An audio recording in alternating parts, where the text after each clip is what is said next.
Pacific One News, the news web leader, your exposure to the world.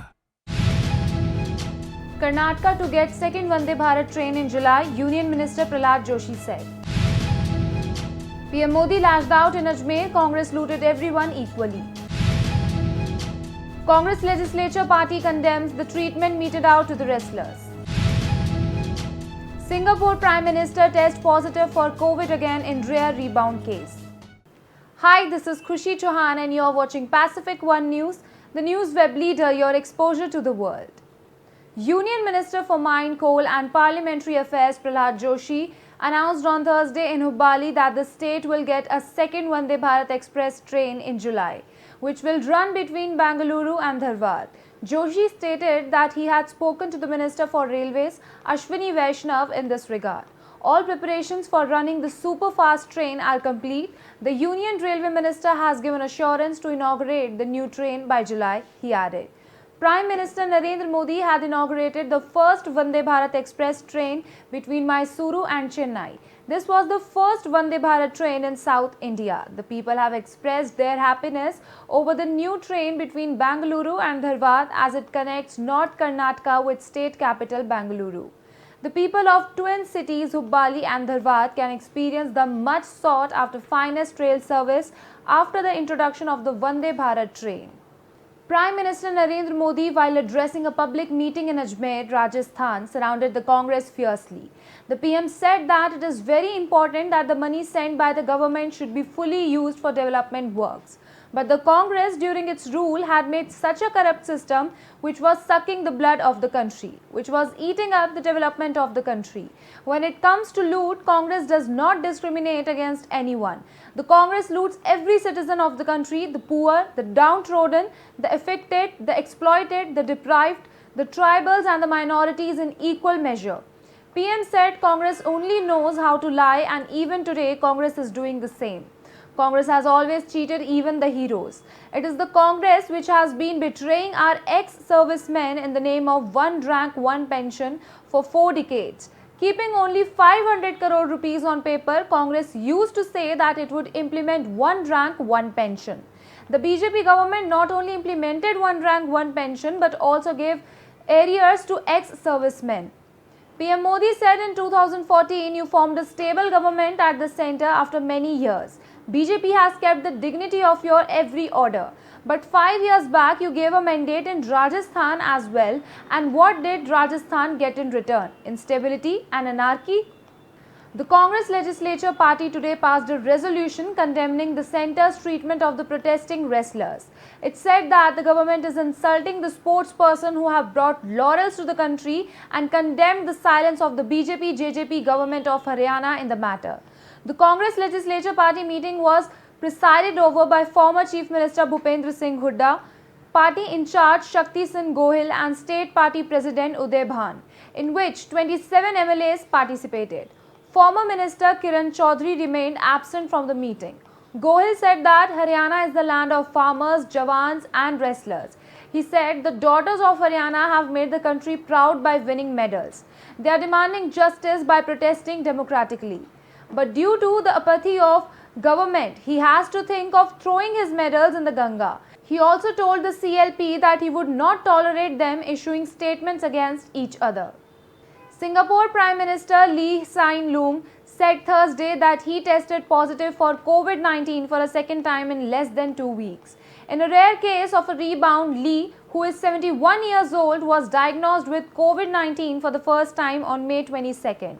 Following work trips to Africa and Asia, he tested negative 6 days later.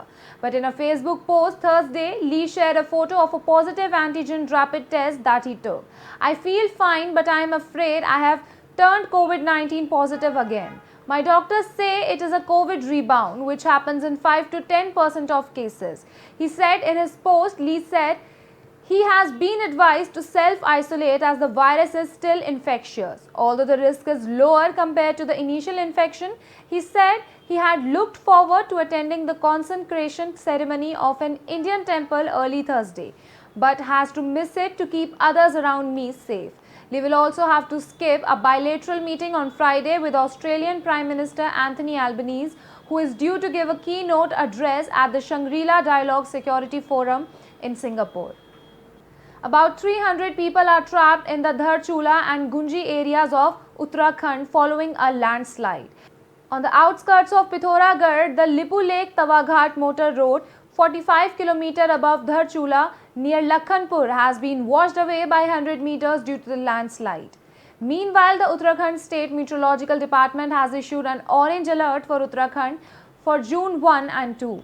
In the advisory, the weather department has said that various parts of the state could witness heavy rain along with hailstorms, lightning and wind speeds of up to 80 km per hour. The weather department has also cautioned that places above 3,500 meters above sea level could also see snowfall. The Uttarakhand police, citing the weather advisory, has said that due to bad weather there is a higher risk of landslides. Tourists have thus been advised to take ample precautions, including taking breaks in between. The weather department has also advised people to take shelter only in safe concrete houses and avoid trees during inclement weather. Now it's time for a short break. We'll be back soon. Pacific One News, the news web leader, your exposure to the world. The political situation was all right. हर कीमत पर भारत की एकता अखंडता की रक्षा की जाएगी. Who? What? When? Why? Your curiosity is our priority. Who trumped the political tussle? Who showed their power muscle? अच्छा नहीं लगा, मैंने उसको रद्द कर दिया. Scaling new peaks in science and tech. Third stage separated. Are they keeping the global warming in check? From foreign policies to international disputes, we keep an eye on India's rise to superpower. We bring you news as is. No opinions, no agenda, no masala. Keep calm and access top stories right in your palm. We bring you news that you can use. हालात को देखते हुए देश में ये lockdown 21 दिन का होगा. Cruising through the alleys, towns and metros. Every moment of importance, from geopolitical moves to hyper-local news.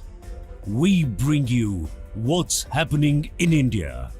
New outlook, new thoughts, news with the views.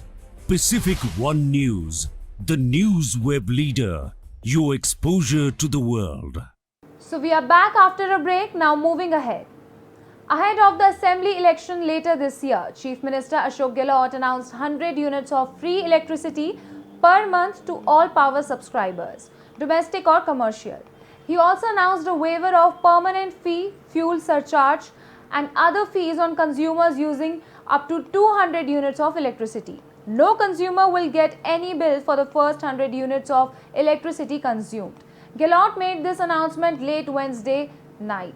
With this announcement, subscribers with 100 units will have to pay nothing as power bill, while those with 200 units will have to pay 503 rupees instead of present amount of 1610 rupees. While on rupees 100, the subsidy is rupees 832 and subsidy over 200 units is rupees 1107. The Chief Minister in his late night tweet said, after observing inflation relief camps and talking to the public, there was a feedback that there should be a slight change in the slab-wise exemption in electricity bills. Feedback was also received from the public regarding the fuel surcharge in the electricity bills in the month of May, on the basis of which a big decision has been taken. A day after security forces apprehended 3 infiltrators in Jammu and Kashmir's Poonch, BSF shot down a Pakistani intruder along the international border in the Union Territory's Sambha district early Thursday. According to a senior BSF official, the alert troops noticed suspicious movement of a person around 2:30 am who had crossed the border from the Pakistan side in the Sambha area. The man was challenged by the troops, but the intruder kept advancing towards the border fencing. The BSF personnel fired on him and he died on the spot. Meanwhile, police sources said 450 rupees in Pakistani currency was recovered from him. The Indian Army said Wednesday 3 local militants were caught and a large quantity of arms, ammunition, explosives and narcotics was seized from them along the line of control in the Khari area of the Poonch district.